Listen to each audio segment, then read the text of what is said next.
Hello नमस्कार दोस्तों, आपका स्वागत करता हूं अपने YouTube channel learn to think पे।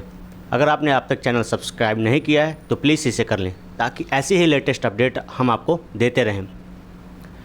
आज हम इस वीडियो पर जो बच्चे एग्ज़ाम देने जा रहे हैं यूपी पेट 2025 का, उससे जुड़ी जनरल इंस्ट्रक्शंस के बारे में हम बात करेंगे।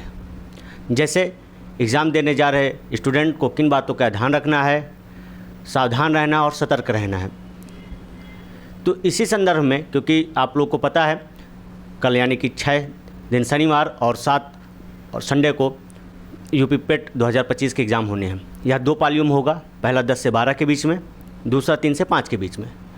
तो जिनका एग्ज़ाम कल पहली पालियों में है उनको जो है अपने एग्ज़ाम सेंटर समय से पहुंच जाना है, क्योंकि एंट्री जो है आपकी 8 बजे से स्टार्ट हो जाएगी और गेट क्लोजिंग जो है वो 9:30 बजे, यानी कि 1.5 घंटे के भीतर आपका गेट क्लोज हो जाएगा। तो इससे पूर्व जो है आप लोग अपने एग्ज़ाम सेंटर पर पहुँचें, क्योंकि ऑलरेडी आपने अपना एडमिट कार्ड डाउनलोड कर लिया है और एग्ज़ाम सिटी तो आपको पहले से ही पता था। एग्ज़ाम सेंटर जो है आपके एडमिट कार्ड डाउनलोड करने के बाद आपको पता चल गया कि किस जगह आपका एग्ज़ाम किस सेंटर पर है, ठीक है। तो इन्हीं सारी चीज़ों को लेकर यहाँ पर हम जनरल इंस्ट्रक्शंस पर बात करेंगे कि आपको क्या क्या चीज़ें ले जानी हैं और किन किन बातों का ध्यान रखना है, किस तरीके से सावधान और सतर्क रहना है। क्योंकि आप लोग जो है ट्रेनों से जाएंगे, बसों से जाएंगे और बाइक से भी जाएंगे। तो जिनके पास जो साधन है वह उस साधन का उपयोग करके अपने सेंटर तक पहुंचेंगे और कोशिश करिएगा कि आप एग्ज़ाम सेंटर पर एग्ज़ाम शुरू होने से 1 या 2 घंटे पहले पहुंच जाएं, ताकि किसी भी प्रकार की जो असुविधा हो उससे आप बच सकें। जैसे मान लीजिए आपने एडमिट कार्ड नहीं निकलवाया है, या फिर आपके पास फ़ोटोकॉपी नहीं है 2 ठे, या फिर आपके पास फ़ोटो नहीं है, और मान लीजिए आपने पेन भी लाना भूल गए, तो आसपास की दुकानों से आप उस चीज़ों को खरीद सकें। क्योंकि कई बार ऐसी बिहार जगहों पर सेंटर दे दिए जाते हैं जिसके आसपास जो है कॉपी सेंटर या पेन स्टेशनरी की दुकान ही नहीं होती है। तो इन सारी चीज़ों को ध्यान में रखते हुए आप जो है अपने एग्ज़ाम सेंटर समय से पहले पहुंचने की कोशिश करिएगा, ठीक है, ताकि आपको वहां पहुंचने में कोई असुविधा ना हो और आपका एग्ज़ाम ना छूटे और हड़बड़ी में आप ना रहें, जिससे आप एग्ज़ाम सेंटर पर भी पहुँच फ्रेश माइंड से एग्ज़ाम ना दे पाएँ, ठीक है। अब जो आगे हमें बात करनी है वो यह है कि इस आवागमन के बीच में आपको सावधान और सतर्क रहना है।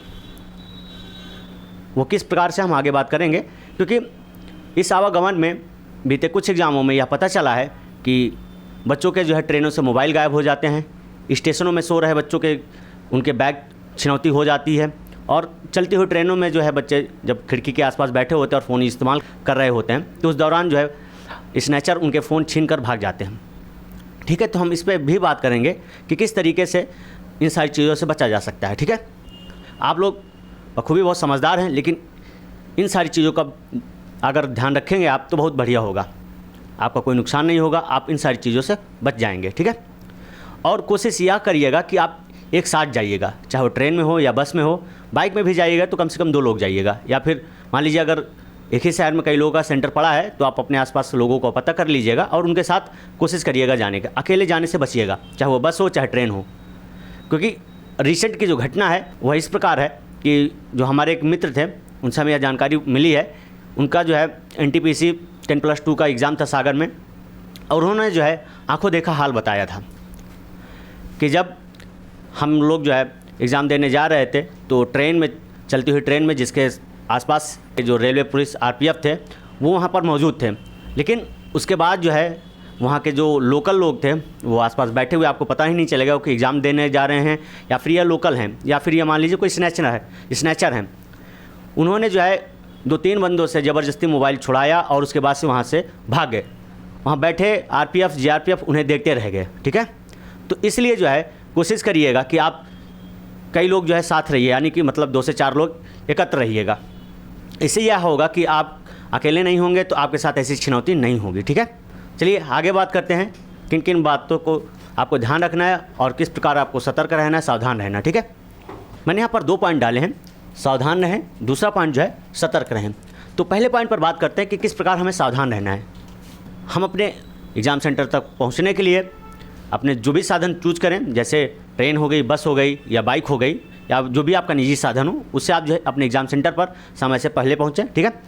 और घर से निकलने से पहले इन सारी चीज़ों की जो है आप व्यवस्था कर लें, जैसे एडमिट कार्ड, उसकी 2 कॉपियाँ करवा लें, ठीक है।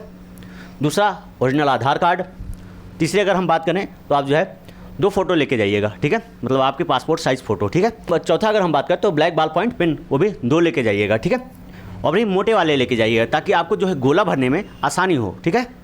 पानी की बोतल ले जाइएगा जो ट्रांसपेरेंट हो, मतलब जिसमें कोई लेबल ना हो या फिर वो जो है लोहे की ना हो या फिर वो कोई कलरफुल ना हो, ऐसी बोतल ले जाइएगा जो ट्रांसपेरेंट हो, ठीक है, नहीं तो वह बोतल आपको अंदर नहीं ले जाने देंगे। और जो लड़कियां हैं खासकर उनको जो है ऐसे कोई भी कीमती चीज़ें पहनकर एग्ज़ाम सेंटर पर नहीं जाना है, जैसे वो कान की बाली हो गई, नाक की नथनी हो गई या गले पर ऐसे कोई भी चीज़ नहीं पहन के जाना है, और ना ही हाथ में कंगन, क्योंकि ये सारी चीज़ें वहाँ पर बाहर रखवा दी जाएंगी। क्योंकि यह कीमती होंगी तो इनके खोने का भी डर होगा, तो इससे बेहतर यह होगा कि आप लोग ऐसी कोई भी चीज़ पहन कर ना जाएं। पुरुष और बालक क्या करें इस पर, बालक लोगों को जो है कोशिश करिएगा लोअर पहन के जाए या फिर ऐसी पैंट पहन जिन पर जो है बेल्ट लगाने की ज़रूरत ही ना पड़े, ठीक है, क्योंकि वह लोग जो है आपके बेल्ट को बाहर उतरवा के फेंकवा देंगे। और हाथ में जो आप क्या बोलते हैं उसे, चुल्ला या कंगन जो भी आप बोलते हैं, उसे नहीं पहन के जाइएगा, और ना ही अंगूठी। इन सारी चीज़ों को जो है वह अंदर लेकर नहीं जाने देंगे, तो इससे जो है आप लोग सावधान रहिएगा, अन्यथा आप इन सारी चीज़ों को लेकर जाएंगे, अगर यह कीमती होंगे तो इनके खोने का भी डर होगा। और कई बार जो है एग्ज़ाम सेंटर के जो प्रबंधक होते हैं, जो आपके सामानों का रख रखाव करते हैं, उनसे भी कई चीज़ें जो है गायब हो गई हैं, ठीक है। तो इन सारी चीज़ों से बचने के लिए आप जो है कम सामान का उपयोग करें और जो है ज़रूरत की जो चीज़ें वही लेकर जाएँ, ठीक है। यहाँ पर जिनका सेकेंड पालियों में एग्ज़ाम है वह जो है ज़रूरत के सामान लेके जाएं, जैसे चादर हो जाएगा, ठीक है, कुछ खाने पीने के सामान ले कर जाएंगे। और लड़कियां अपने पेरेंट्स के साथ आ जाएंगी जिनका सेकेंड मीटिंग में है एग्ज़ाम, क्योंकि आपको आपके अपने डिस्ट्रिक्ट के आसपास ही सेंटर मिला है, यानी कि आपके जो है होम डिस्ट्रिक्ट या फिर डिस्ट्रिक्ट के आसपास ही सेंटर मिला होगा, ठीक है। लेकिन अगर आप पेरेंट्स या किसी ऐसे लोगों के साथ जाएंगे जिससे आप जो है शाम में आसानी से अपने घर तक आ सके, आने जाने में आपको दिक्कत ना हो। जिनका फर्स्ट मीटिंग एग्ज़ाम है वह तो आसानी से एग्ज़ाम देकर समय से जो है घर लौट जाएंगे, लेकिन जिनका सेकेंड मीटिंग है उनको दिक्कत होगी, क्योंकि 5 बजे पेपर छूटेगा, फिर आप जो है सामान लेना देना और उससे जो है निजात पाते हुए अपनी एग्ज़ाम सेंटर से जहाँ से आपको गाड़ी मिलेगी, यानी बस स्टैंड या फिर रेलवे स्टेशन, वहाँ तक पहुँचने में भी समय लग जाएगा। और जिनके साथ जो बाइक या स्कूटी से जाएंगी तो उनको भी, क्योंकि शाम हो जाएगी तो आने जाने में दिक्कत हो सकती है, तो इसलिए जो है अपने अभिभावक या किसी ऐसे बंधु के साथ जाइएगा जिससे आप सुरक्षित रहें, ठीक है, आपको आवागमन में कोई समस्या ना हो। चलिए आगे बात करते हैं किस प्रकार हमें सतर्क रहना है। सतर्क इस प्रकार रहना है हमें कि जब भी आप ट्रेन में आवागमन करें तो जो है आवागमन के समय आप एकत्र रहें, कई लोग जो है साथ आए जाएँ, ठीक है, क्योंकि जो मैंने अभी डिस्कस किया था जिस घटना के बारे में कि जो मित्र सागर एग्ज़ाम देने गए थे उन्होंने जो आँखों देखा हाल हमें बताया, हम यहाँ पर आपके साथ डिस्कस कर रहे हैं, चर्चा कर रहे हैं उसकी, कि किस प्रकार वहाँ के स्नैचरों ने जो है ज़बरदस्ती मोबाइल छीना, चुराया नहीं। मैं आपको यह बात क्लियर कर देता हूँ, उन्होंने चुराया नहीं, बच्चे फ़ोन चला रहे थे, उन्होंने उनसे ज़बरदस्ती छीन कर वहाँ से भागे हैं, ठीक है। तो अनावश्यक ट्रेन में जब आप बैठें तो फ़ोन का इस्तेमाल कम से कम करें, अगर ज़रूरत ना हो तो उसे बिल्कुल ना इस्तेमाल करें, ठीक है। और अगर आप 2 से 4 लोग रहेंगे तो आप सुरक्षित ज़्यादा रहेंगे, ठीक है, क्योंकि वो अकेला पाकर आपको कमज़ोर समझ लेते हैं, जिसके चलते वह ज़बरदस्ती आपसे कोई भी चीज़ लेकर भाग सकते हैं, ठीक है। क्योंकि वह लोकल होते हैं तो उनका कोई कुछ नहीं कर सकता आसपास, और हम ट्रेनों से या स्टेशनों के आसपास उनका कहीं पता भी नहीं लगा सकते, क्योंकि वह जगह हमारे लिए नई होती है और हम उस जगह के बारे में कुछ नहीं जानते हैं, ठीक। दूसरी अगर हम बात करें तो मोबाइल पर अनावश्यक ना लगे रहें, मतलब आपको अगर ज़रूरत नहीं है तो मोबाइल का उपयोग ना करें, उसे बैग में रख दें या पॉकेट में रखे रहें, ठीक है, जिससे आपका फ़ोन सुरक्षित रहेगा। तीसरी अगर हम बात करें तो यह है कि अपने सामान का जो है ध्यान रखें, क्योंकि आप जो है मोबाइल चलाते समय यह चीज़ भूल जाते हैं कि आपका सामान किधर पड़ा हुआ है, और आनन फानन में आप कई बार अपना सामान भूल जाते हैं, तो इस चीज़ का भी ध्यान रखिएगा, ठीक है। फिर अगर हम बात करें तो किसी अनजान व्यक्ति का दिया हुआ कुछ ना खाएं, क्योंकि कई बार जो है लोग नशीले पदार्थ खिलाकर आपको लूट लेते हैं, तो इन सारी चीज़ों का भी ध्यान रखिएगा। आप एग्ज़ाम देने जा रहे हैं तो आपके साथ बहुत ज़्यादा कीमती चीज़ तो नहीं लेके जाएंगे, लेकिन आपके साथ जो मोबाइल होगा वो कम से कम 10,000, 15,000, 20,000 का तो होगा, और वह इन स्नैचरों के लिए काफ़ी है, ठीक है। क्योंकि अब हर जगह बेरोज़गार बैठे हुए हैं लोग, इनके पास कोई काम धंधा नहीं है, तो अब इन्होंने जो है ट्रेनों से, चलती ट्रेनों से फ़ोन छीनना, बैठे हुए लोगों से फ़ोन स्नैच करके भाग जाना, ठीक है, यह इनका धंधा बन चुका है। तो इनसे जो है आप लोग को सतर्क रहने की ज़रूरत है। फिर आगे अगर हम बात करें तो सबसे जो इम्पोर्टेंट है, कोशिश करिएगा कि साथ रहिएगा, ठीक है। वो चाहे ट्रेन हो या फिर जो है स्टेशन से जो है आप अपने एग्ज़ाम सेंटर तक जाए। हालांकि ज़्यादातर लोगों के जो है एग्ज़ाम एक ही शहर पर है और लगभग कई लोगों के जो है सेंटर जो है एक ही जगह पर पड़े हैं। तो कोशिश यह करिएगा कि जितनी दूरी आप एक साथ रह सकें वह बेहतर होगा।